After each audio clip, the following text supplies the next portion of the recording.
Isso sim é trágico. Eu não estou dizendo que houve, porque tenho duas interpretações, mas isso é trágico. A justiça errar é trágico.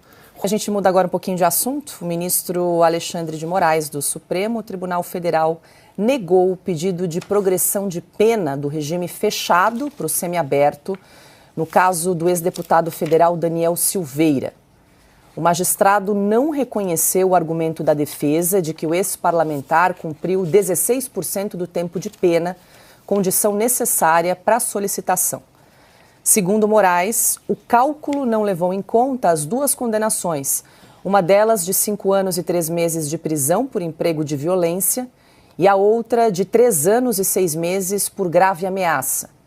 O ministro argumenta que, nesse caso, o cumprimento do tempo mínimo de pena para a progressão do regime é de 25%.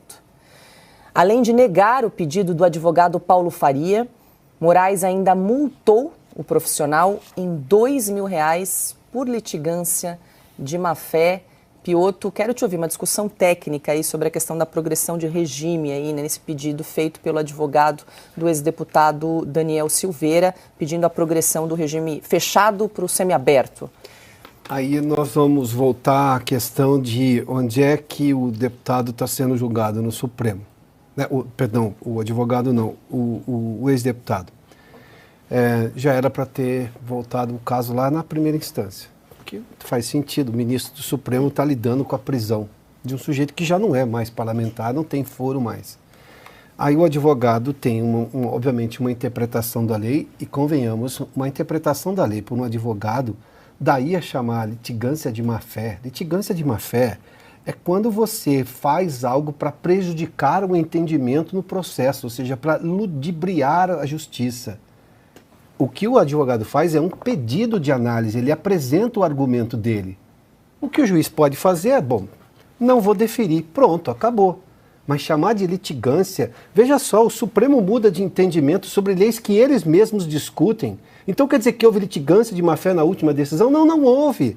Foi um entendimento que o Supremo teve lá atrás, mudou agora. É muito ruim, porque isso gera insegurança jurídica numa série de coisas, mas voltando ao caso especificamente, se esse caso está lá na primeira instância, então é o seguinte, volta lá, o juiz de primeira instância nega e você pode recorrer a alguém mais. Agora, você recorre a quem? Se tudo está nas mãos de um ministro do Supremo? A ninguém mais.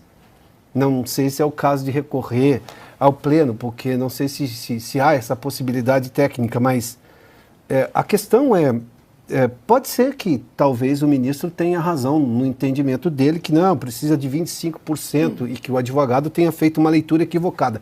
Eu estou falando aqui apenas em hipótese. Mas daí é você pegar e punir o advogado com litigância de má-fé. Não se pode banalizar a litigância de má-fé, é algo gravíssimo. Você está fazendo alguma coisa no sentido de enganar, induzir alguém. Ninguém vai ter essa pretensão de enganar o ministro do Supremo.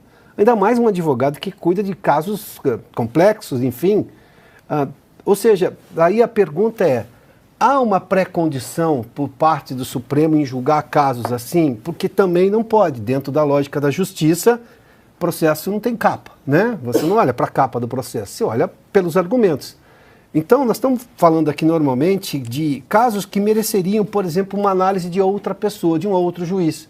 Numa outra análise que poderia chegar exatamente à mesma conclusão, mas seria um outro olhar, porque essa é a lógica da justiça, de você buscar recurso, né? Alguém que traga, por exemplo, um outro ponto de vista, ou não, mas seria uma outra pessoa, enxergando a mesma lei.